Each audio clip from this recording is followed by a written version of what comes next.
I never imagined my own family would betray me, but they did, for just $900.00. My name is Elena Ramirez, and at 26 I had created something groundbreaking, a cloud-based platform to revolutionize how small clinics handle patient records. But, to my parents, I was still their daydreaming daughter, who needed a real career.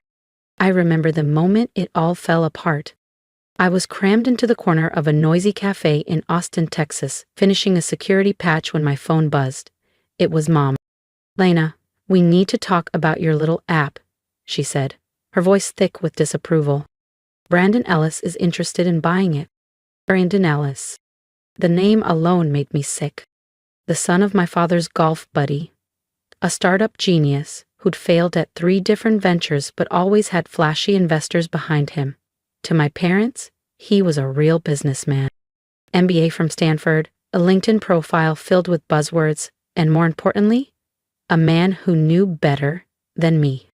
"Mom, it's not for sale," I said, trying to stay calm. The beta test is starting next month. 5 clinics already signed." "Don't be stubborn, Elena," she snapped.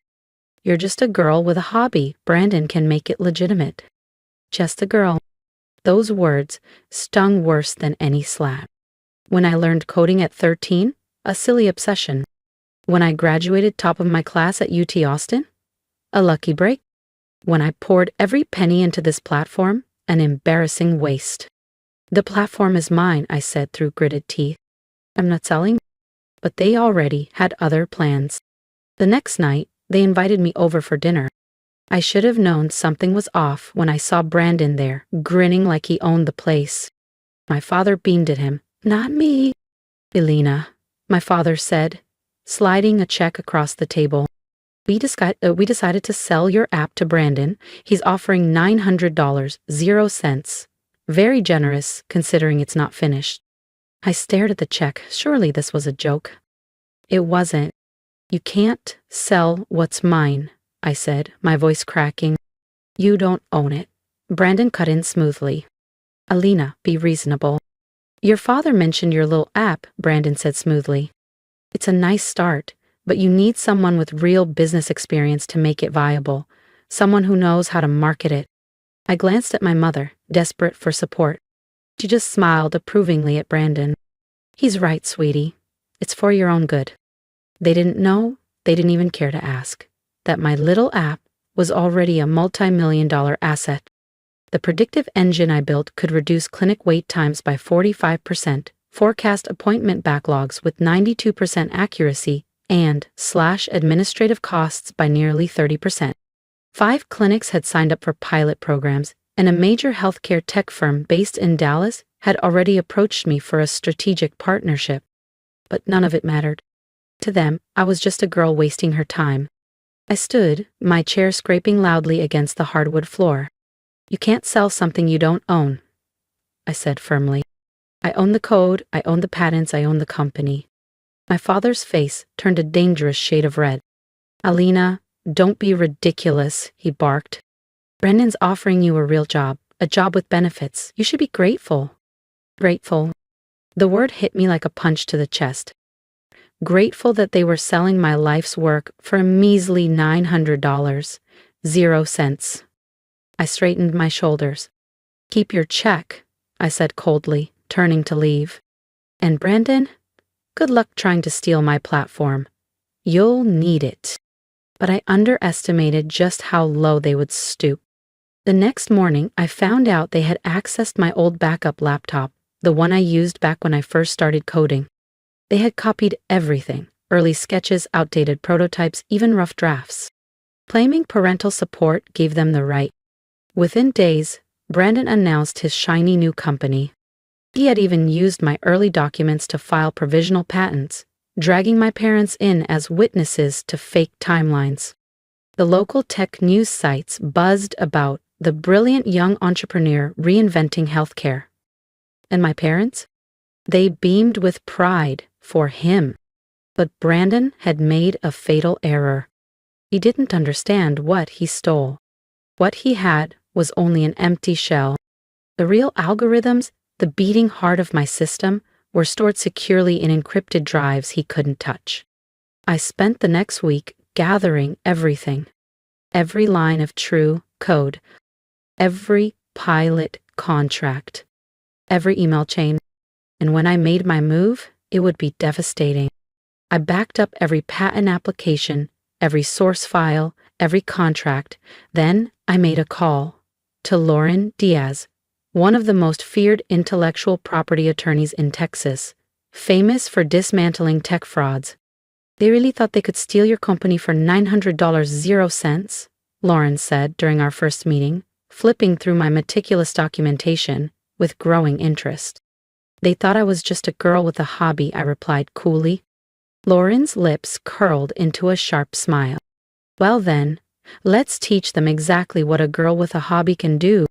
I didn't realize it then, but that meeting set off a chain reaction that would rattle the local tech scene and utterly destroy Brandon Ellis. Because innovation doesn't come from stealing lines of code you don't even understand. It comes from knowing every byte, every sequence, every heartbeat of your own creation. And I knew mine better than anyone. The next phase began with a text from an old college friend who now worked at Travis Regional Clinic, one of the hospitals that had agreed to pilot my software. Elena, you have to see this. Ellis Tech just crashed and burned during their demo. I smiled.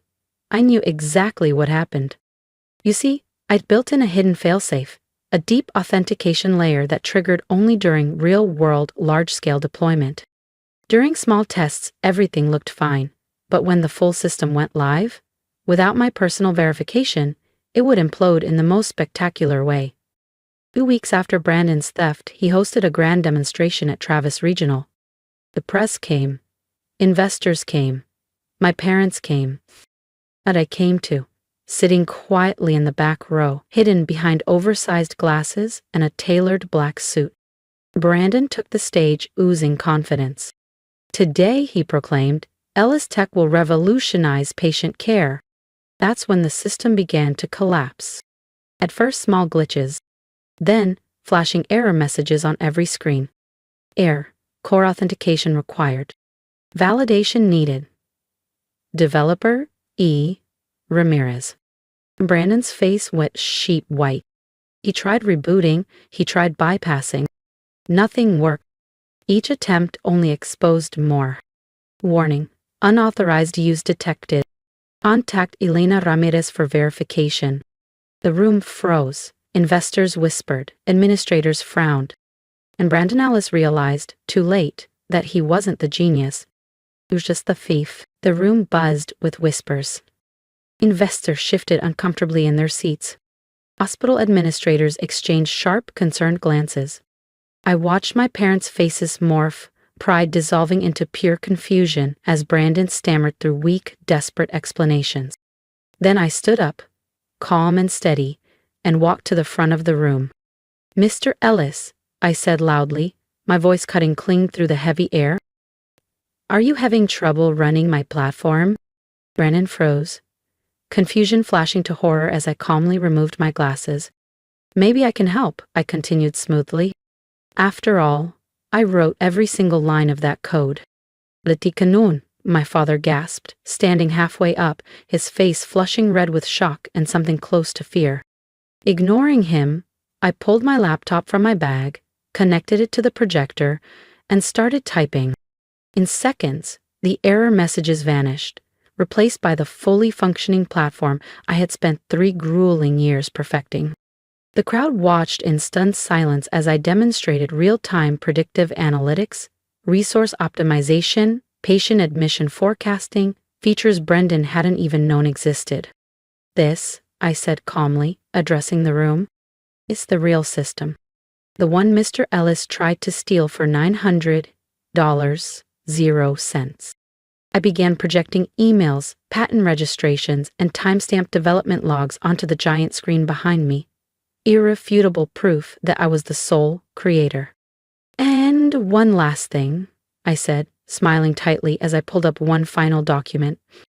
A cease and desist letter, followed by the federal lawsuit for intellectual property theft. Brennan lunged toward the podium, red-faced and sputtering. She's lying. Her parents gave me the rights. Lauren Diaz, my lawyer, rose smoothly from her seat at the front row. Actually, they didn't, she said coolly, her voice sharp as a knife. Mrs. Ramirez, patents and copyrights were filed and approved months before you attempted your little heist. She folded her arms. Would you care to explain how you obtained her intellectual property? Chaos exploded in the room. Investors stormed out, phones pressed to their ears, canceling deals in real time. Hospital administrators clustered together, murmuring about legal fallout. Journalists started snapping photos and shouting questions at Brandon, who stood frozen like a deer in headlights. My mother grabbed my arm. Elena, how could you embarrass us like this? Brandon was trying to help you. I gently pulled free. No, Mom, he was trying to rob me. And you helped me. Because you never believed I was enough. My father stammered. We were only trying to protect you. I looked him dead in the eyes. From what? Success? You're just a girl? I finished for him, my voice calm and steady. This, just a girl, built a system worth millions. The same system your friend's son tried to steal for less than the price of a second-hand laptop. I turned to the stunned audience. My name is Elena Ramirez. I'm the founder and CEO of PulseCore Technologies, and under my leadership, I look forward to showing the world exactly what real innovation looks like. The aftermath came fast, and it was brutal for Brendan Ellis. His investors fled overnight. His reputation in Austin's tech scene collapsed completely. And with Lauren Diaz pressing charges for intellectual property theft, he faced serious legal consequences. As for my parents, they tried to rewrite history, tried to act like they'd been trying to protect me all along. But the damage was done. How could I ever trust people who had so easily sold off everything I worked for? 6 months later, I stood once again on a stage, but under very different circumstances. PulseCore Technologies had just closed a $50 million 0 cents funding round. Our pilot programs had shattered expectations. 48% reduction in patient wait times, 41% improvement in resource allocation, and near-perfect predictive analytics for hospital admissions. The packed auditorium erupted in applause. As I spoke, I spotted my parents sitting near the very back, their faces full of something between guilt and longing. Lately, they had been sending texts and emails, telling me how proud they were, how they always believed in me. But their pride wasn't for me. It was for the success I built despite them, not because of them. After the presentation, they approached, looking tentative and broken. Elena, sweetheart, my mother began tearfully. We're so sorry, we didn't mean.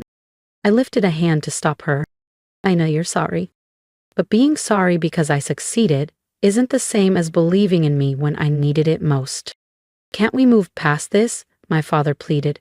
We're family. I studied them for a moment. Family supports. Family doesn't steal, I said quietly. You chose Brandon because you couldn't imagine your daughter being enough. I handed them each a business card. If you want to meet with me, you can schedule through my office, just like any other business associate. As I walked away, I heard my mother break into quiet sobs. A small part of me wanted to turn back, to forgive, to forget. But I knew better. Sometimes success isn't just about proving others wrong. It's about proving to yourself that you were right all along. Today, PulseCore Technologies is revolutionizing healthcare across the country and expanding globally. And Brandon Ellis, he's banned from the tech industry. His name? A cautionary tale. And that $900 0 cents check they once tried to buy my company with? I had it framed. It hangs right behind my desk at PulseCore Technologies, a daily reminder that your worth is never determined by what others see in you. It's determined by what you know you're capable of building. There will always be people who underestimate you, dismiss you, or even try to steal your dreams. But if you stay true to yourself and protect what you've built, success becomes the ultimate revenge. So the next time someone tells you that you're just a girl or just anything at all, remember my story. Remember that the people who underestimate you have nothing to do with your real value. Only you define that. As for my parents, they still send the occasional email, full of words about family, forgiveness, and starting over. Maybe someday we'll rebuild something, but it won't be on their old terms. It will be on mine. Not as the naive daughter they once doubted, but as the woman who proved them wrong. Because I'm not just a girl playing with code anymore. I'm Elena Ramirez, founder and CEO of a company that's changing the future of healthcare across the world. And no one, not Brandon, not my parents, not anyone, can ever take that away from me. If my story resonated with you, I'd love to hear your thoughts. Share your support, your experiences, or even your own battles against being underestimated right here in the comments.